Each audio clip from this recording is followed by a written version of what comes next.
Hello, I'm Penelope Mavor, founder of earthconverse, a nature-based leadership collaborative helping you best serve people and planet. And this is part of the earthconverse invitation to you to commit to a daily conscious practice of visualizing the futures you want to serve. A chance to exercise your potential and responsibility of co-creating the futures you want for yourself, each other, and the earth that is our home. At earthconverse, I am visualizing people all around the world doing it, joining in daily at 7 p.m. CET or whenever you can, knowing others are also energetically engaging in this with you. By future visualization, I mean by engaging your imagination and feeling into it with all your senses. Like a sports athlete visualizing a race before they do it, they create the neural pathways and physiological state as if it was happening in the present. In visualizing the futures we want, we're not starting from a blank slate. In ourselves, the future is already here. The caterpillar holds the imago of the butterfly. The acorn longs to be an oak. Furthermore, there are so many visionaries, philosophers, thinkers, artists, healers, scientists, people and beings who offer visions of possible life-affirming futures who can serve to ignite our imagination. Ones who have already painted a picture of what healing is possible and what intelligent responses exist to help and are already helping to regenerate our communities and planet.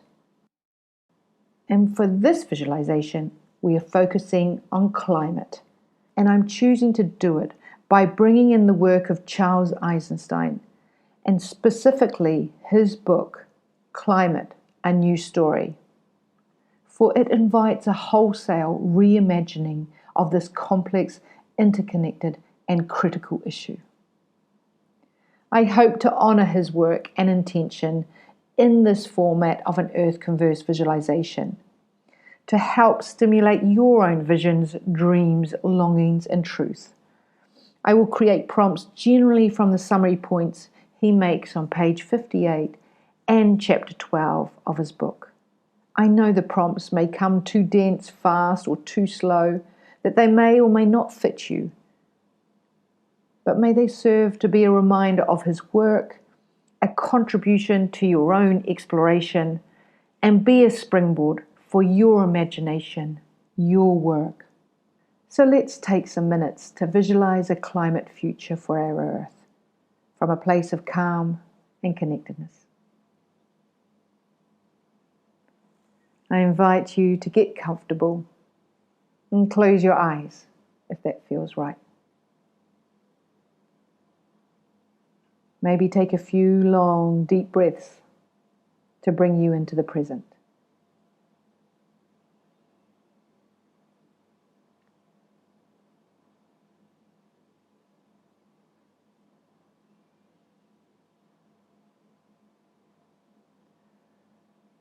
Invigorating on the in-breath, relaxing on the out-breath.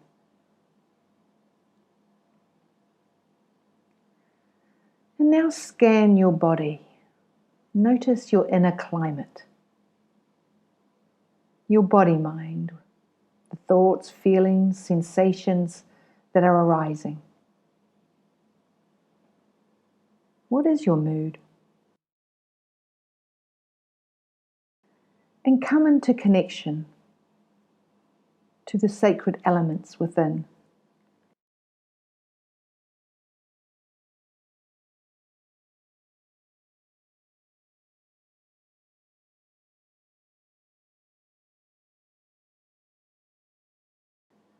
Like with each breath, honor the element of air and what it gives in clarity, vision, and truth.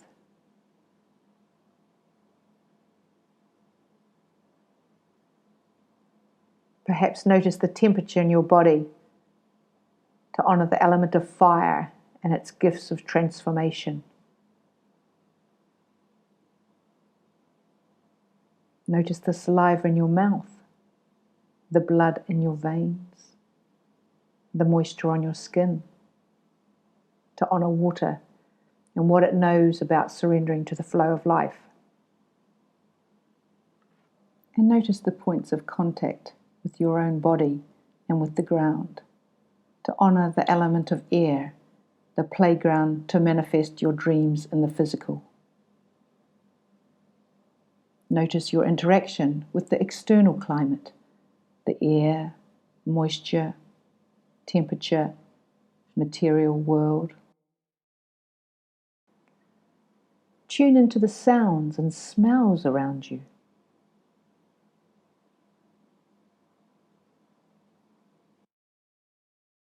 Notice what else is around you. You may sense past, present, and future generations with you. Embrace everything that arises with awareness and compassion.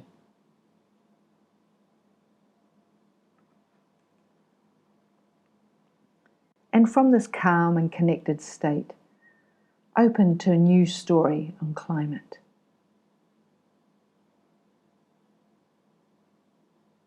Where you feel into the earth as a living organism, through your senses as a living organism.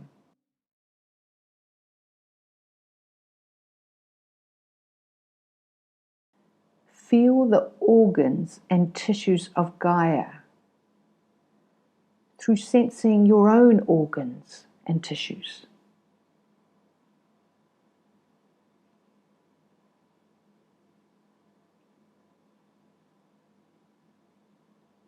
Feel in your heart climate action coming from love rather than fear.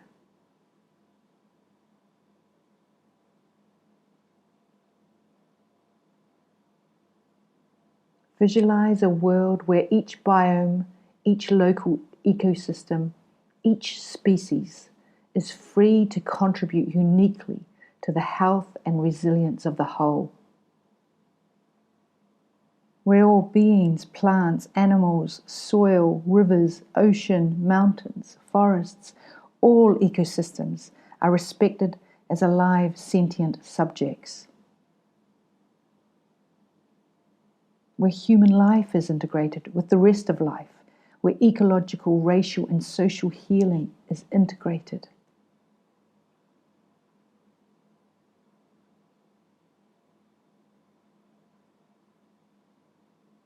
See a healthy planet benefiting from the physical and spiritual health of humanity.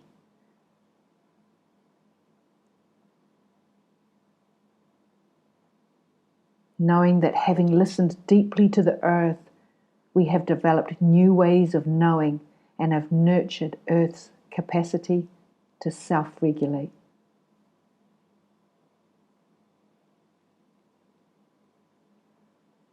Sit in the awareness that our psychic, political, social climates are intimately connected to the atmospheric climate.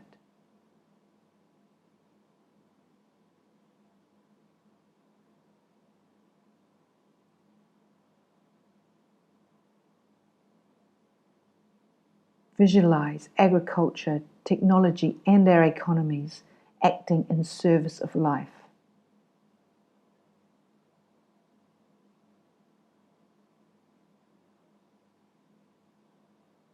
Absorb yourself in humanity contributing its gifts to the beauty, aliveness, and evolution of the earth.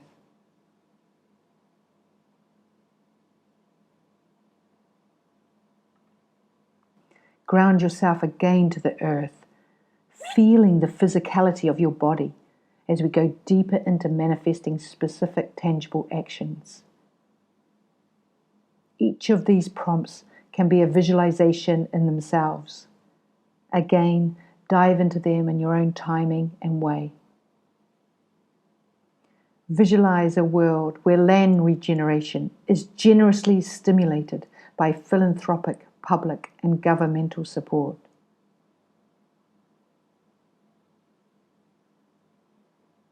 Where there is no longer any logging, mining, drilling, and development in all primary ecosystems.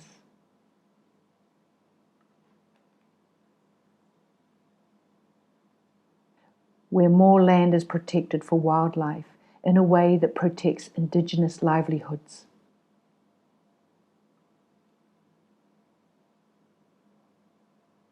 A world where there are new and expanded marine reserves, and a third of the ocean, estuaries and coastlines are no-take, no-drill, no-development sanctuaries.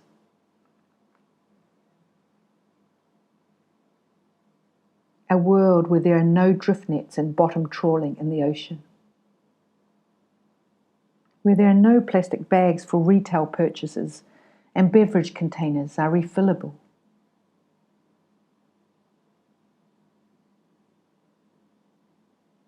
Where the World Bank serves ecological healing rather than development.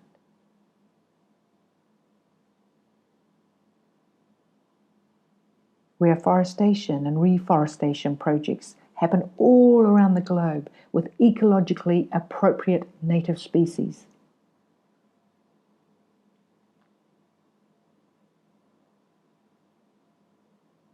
Where all generations are engaged in ecological health.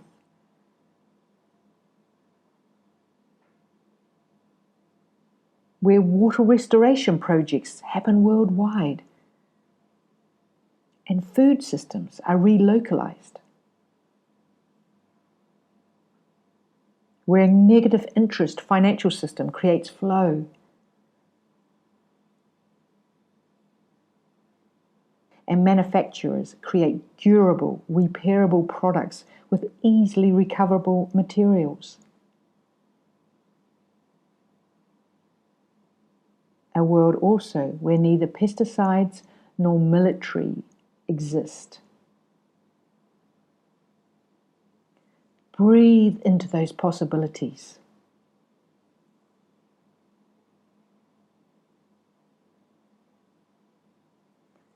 As Charles concludes in his book, all the policies and practices I have described are within reach right now.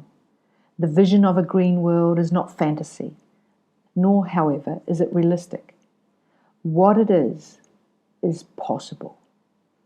It requires each one of us to dedicate ourselves unreasonably and with no guarantee of success to our unique form of service. It requires that we trust our knowing that a healed world, a greened world, a more beautiful world is truly possible. I hope this amplifies that calling and trued you to that possibility. Coming back to your body, what your heart knows. Open your eyes